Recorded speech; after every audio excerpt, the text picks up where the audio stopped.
The man is here. Next on AM 1480 WLEA, the Newsmaker Show. Here's Brian O'Neill. Ecce homo. No, it's ecce homo. Well, it depends on what kind of Latin you take, I guess. Yeah, I don't know where you took your Latin, Jack. Special Counsel Robert Mueller gave a speech on Wednesday, summing it up quickly. Mueller said that he couldn't charge Trump, but he was not exonerating President Trump on Russia collusion. Mueller pretty much invited Congress to get into this investigation. Mueller said it was not possible for his office to charge the president. No, I think it's pretty clear that he found no Russian collusion. Well, the point is whether Trump can be prosecuted for trying to obstruct the investigation. But no, I think Mueller's point on the Russian collusion thing is pretty clear that there's nothing there. Trump, it was one of those quickie press conferences before I got on a helicopter or something, and he came out and said that the Russians did not win the election for me. I won the election myself, basically, is what he said. Yeah, well, I guess he can take credit for that. No, I think the bigger picture here in the Mueller statement is the timing and the fact that it's pretty clear that Mueller wants to be totally out of the election. He does not want to be involved in the campaign. He wants to avoid a situation like we had with, was it James Comey, who in the last week or 10 days of the election announces that, goodness, he's got more emails of Hillary's that haven't been looked at yet. And Hillary, of course, is outraged at that, with some good reason, I think, and feels that affected the election, which it may have done. And Mueller wants to be out of that entirely. What he's saying is, I spent your $25 million. We spent 2 years looking at this, and this is it. I'm done, and don't bother me anymore. So I think the timing is important, and I think Mueller's statement there is pretty clear. And so these people that think somehow they're going to drag him before Congress and make him testify, I think are going to be sadly mistaken on this, because he made it very plain in his statement that my conclusions and what I have to say are contained in the report I gave to Attorney General Barr, and that's it. I'm done. So I think that's the major point to be taken out of this. And his discussion of whether the president can be prosecuted or indicted, etc., his point was, that's up to Congress. Can I ask a question there? Well, surely. Mueller did say at one point that the reason, one big reason that there will be no charges against Trump is because of Attorney General Barr's policy. Is Mueller right when he says that, or are there constitutional rules on that about charging a president? There are no constitutional rules on that, but I think pretty much across the board, the idea that you can charge or indict a president, a sitting president, to put it mildly, is a pretty controversial subject. And the spending money and time on something like that, I think Mueller's view was that it would be a huge waste of time. No, his point is, if you want to deal with this in more depth, if you want to call more witnesses, whatever, that's up to Congress. I've done my job, which was basically to clear the president of any kind of somehow underhanded collusion with the Russians. So now Congress, they're trying to get the unredacted report. I don't know if they'll be able to do that, and what they're going to do with that, I'm not so sure. I guess the idea is you try to bring in witnesses that Mueller investigated and interrogated, and I'm not certain they can do that, frankly. So I guess we'll just have to see this play itself out.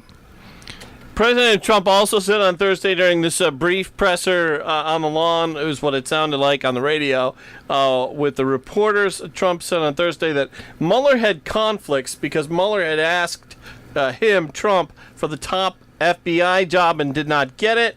And Trump also alluded to some business conflicts with the Trump family business. Now, did some research on that. TheHill.com says the New York Times came up with the conflicts, which were a dispute over a bill from a Trump golf course down in Virginia and Mueller working for a law firm where Jared Kushner worked too. What do you make of this argument that Mueller has conflicts? Nothing. I think it's just another one of Trump's off the top of the head blasts that, frankly, don't mean much at all. I mean, I don't know, you know. What would Trump want? Would he have wanted Mueller to come out and say, well, clearly the president has nothing around him or surrounding him that would make him liable for prosecution, or, you know, basically straightforward kind of vindication or removal of Trump from any kind of shadow here. But Mueller's not going to do that because Mueller never investigated that aspect of Trump. And I think that's kind of the bottom line there. The idea that somehow he's not given Trump a clear page here is irrelevant because of the way I read it, he never investigated that at all. So it's up to somebody else. They want to do it, fine. And I really find it fascinating that some of these guys in Congress, they simply cannot give it up. So I guess we'll spend the next year and a half listening to this sort of thing. And what's sad is, of course, there are some really important things that need to be done there in the country, infrastructure being right at the top. It'll just be sad if we end up with injuries and such because, you know, some of these bridges collapse or some of these roads are in terrible, terrible condition. We should be putting some effort into giving ourselves a first-class transportation system. I mean, that's pretty basic. Can I read a couple of Twitter statements from President Donald J. Trump? Well, why would you do that? You don't want to hear him? Well, okay. Nancy Pelosi is resisting impeachment, though it seems like she's playing to those who want impeachment by kind of tossing it out there. The media keeps pushing for impeachment, the left-wing media. What are your thoughts? I think she's in a real bind there, and she's dancing and dancing and dancing to try to maintain some semblance of leadership in the House of Representatives. And I think she doesn't want anything to do with impeachment. I think she'd like to achieve some kind of legislative accomplishments here in the next year or so. But she's got these so-called progressives way out there on the left end, and they just keep coming on this. And Nadler's another one. Obviously, I wouldn't call him a progressive by any means, but he's certainly just obsessed with this idea that somehow you have to punish Donald Trump for doing what. Jerry Nadler, the downstate congressman? Yeah, for doing what? I don't know what Trump did. I guess maybe badmouthed him. I think he calls him Fat Jerry, doesn't he? Isn't that yeah. Term? So in any case, she's stuck in between all these, and I don't know, whether she'll be able to stymie an impeachment effort or not. I think she can. I don't think there's enough there. What is also kind of interesting about this, Brian, is that now we're getting books out on the impeachment of Andrew Johnson, who, as you know, was President Lincoln's vice president who took over the presidency. Johnson was impeached. Usually when you say, as you know, I don't know it, but in this case I do. Okay. I saw you nodding your head. It's kind of hard to record that over the radio, though. Okay, Andrew Johnson's impeachment. Right. President Lincoln's vice president, became president upon the death of Lincoln, and he was impeached, which means that the House of Representatives voted to impeach him, but he failed of conviction in the Senate by one vote. If he'd have been convicted, he would have been removed. Now, first and foremost, talking about Lincoln, a fine Republican from Central Illinois, and a great president, often listed the greatest, but his relationships with Congress were, to put it mildly, not terribly important to him. He allowed his cabinet members to basically build up these very strong relationships with Congress, which they did, Stanton and others. And the result was that when Johnson comes bouncing in there, he begins to shake up these relationships, irritating cabinet members and members of Congress.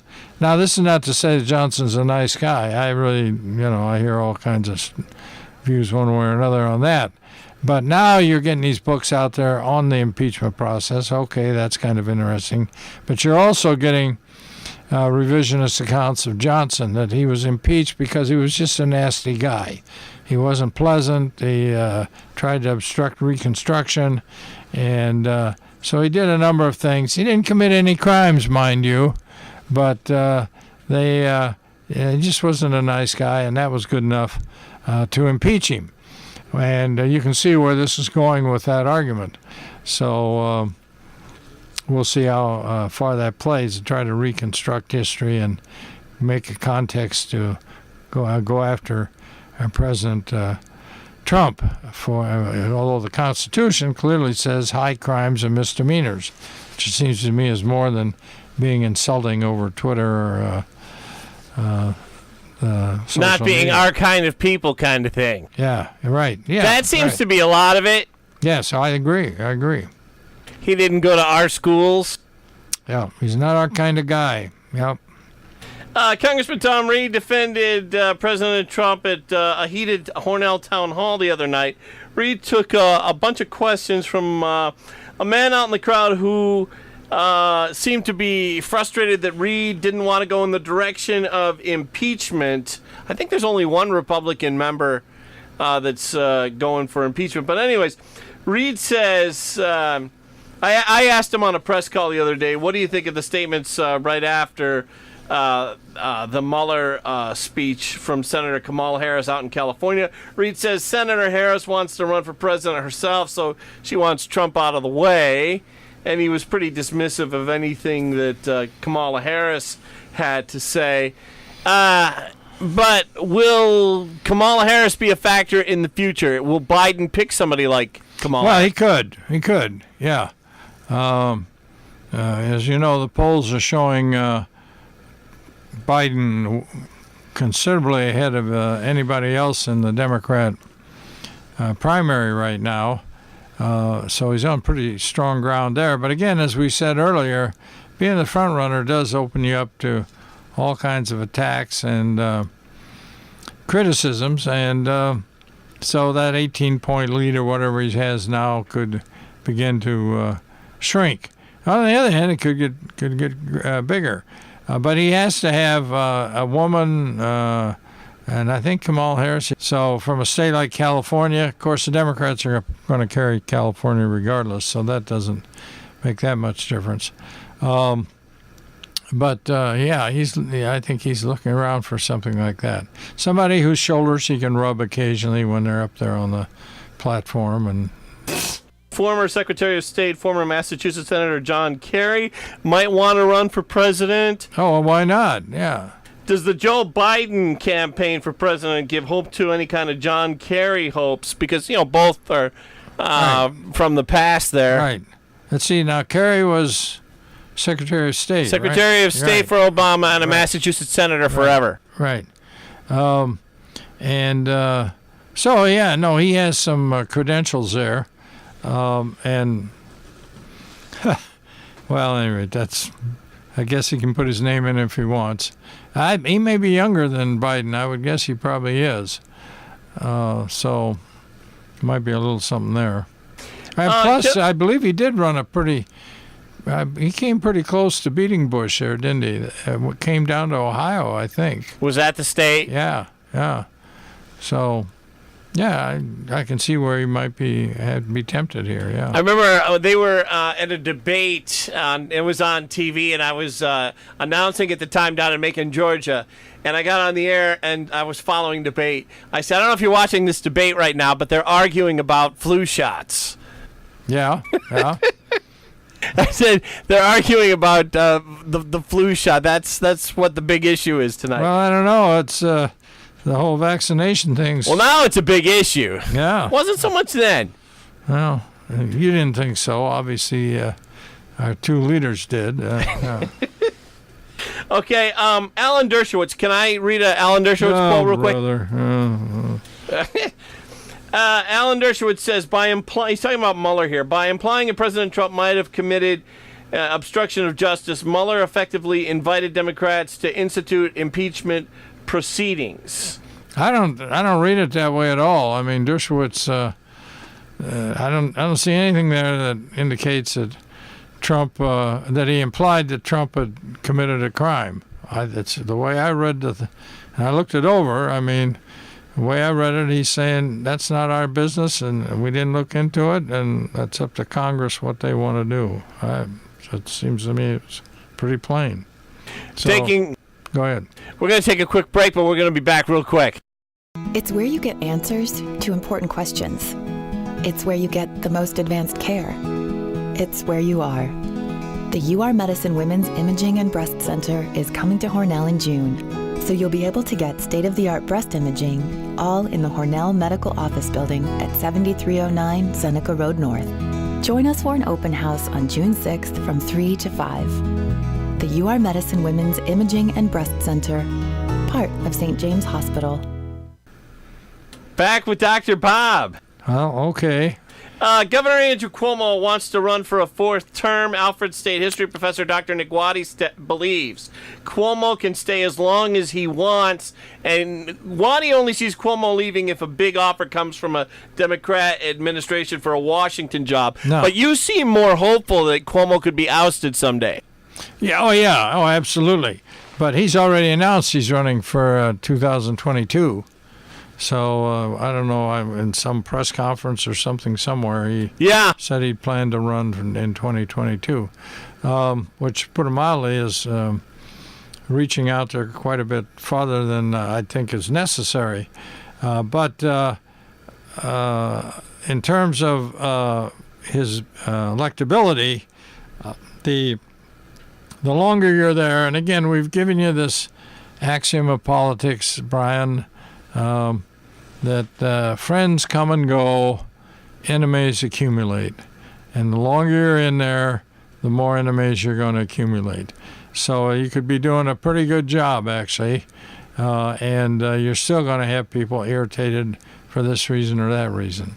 So somebody with some money, name recognition, somebody who can actually give a decent speech could knock him off in an election, statewide.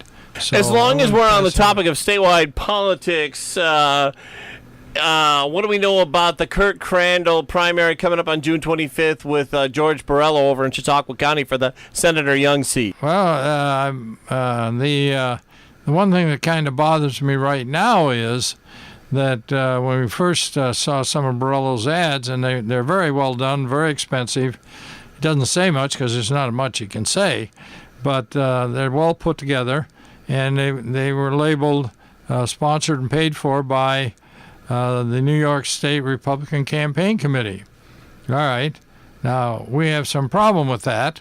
Why Mr. Flanagan and Mr. Akshar would decide all of a sudden that they're going to pour Republican Campaign Committee money into Borrello's campaign clearly indicates that he's a hand-picked candidate. By Flanagan. By Flanagan and Akshar. But now I've looked at some recent ads, and I think they're basically the same ads, and that little tagline has been removed. And I can't find anywhere there who's paying for these ads. And My understanding, Brian, is that you have to, under New York State election law, you have to tell people who's paying for the ad. They have those tags where the guy Yeah. comes on and says, Well, yeah, paid for by right, friends. Yeah, approved by me or whatever. So I don't know what's happening there, but I think they may be a little sensitive to the claim that somehow he's been handpicked by him. I don't know. Why is Flanagan so interested in this race that's so far away? Well, I think Whoever succeeds him cannot be as powerful instantaneously as Kathy Young was after right. decades. Well, I think basically he wants somebody who'll be in his hip pocket, and Kathy Young obviously was not, and and he doesn't want anybody has had anything to do with Kathy Young, so he's got somebody about as far away as you could get in the district. But again, I can't. I never met Mr. Flanagan, and so I can't really speak for what's going on in his mind. And as you know, the politics inside Albany are far removed from the politics in Birdsall and West Almond. So, and as far as I'm concerned, they can stay far removed. Now, are we going to talk about this judicial race or not, Brian? Matty Rosenbaum, Yes. running for Supreme Court. It covers Steuben County. It's Steuben, Livingston, Monroe County. And he was down here at the fundraiser here recently, what's been maybe a month or so ago. Oh, the Lincoln Day fundraiser where they awarded Congressman Reed the Republican award or whatever. And but at any rate, there's a vacancy, and I'm just saying this for the edification of some of the Republicans out there, maybe Democrats. The Democrats didn't put up anybody against him because, frankly, one-on-one, I think he's unbeatable. But now one of the Republican judges is retiring, and so the Republicans are going to have two judges running for two spots.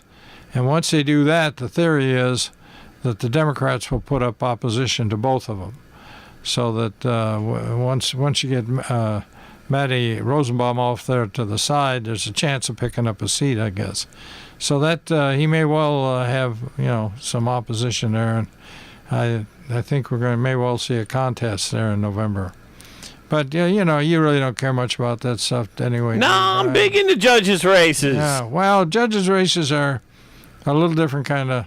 Well, the thing about judges is it's a little bit more tricky to interview a judge. Yeah, I would think, yes. Because there's all these things that they cannot talk about. Well, that's How will you rule if you get a case where? You can't be doing that. Yeah. But from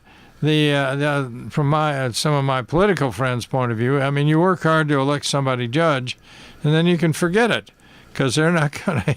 They can't give you any help. They can't, they shouldn't be. Now they might, but you can work hard to get somebody elected legislator or county executive or something like that sort. And you need a little help.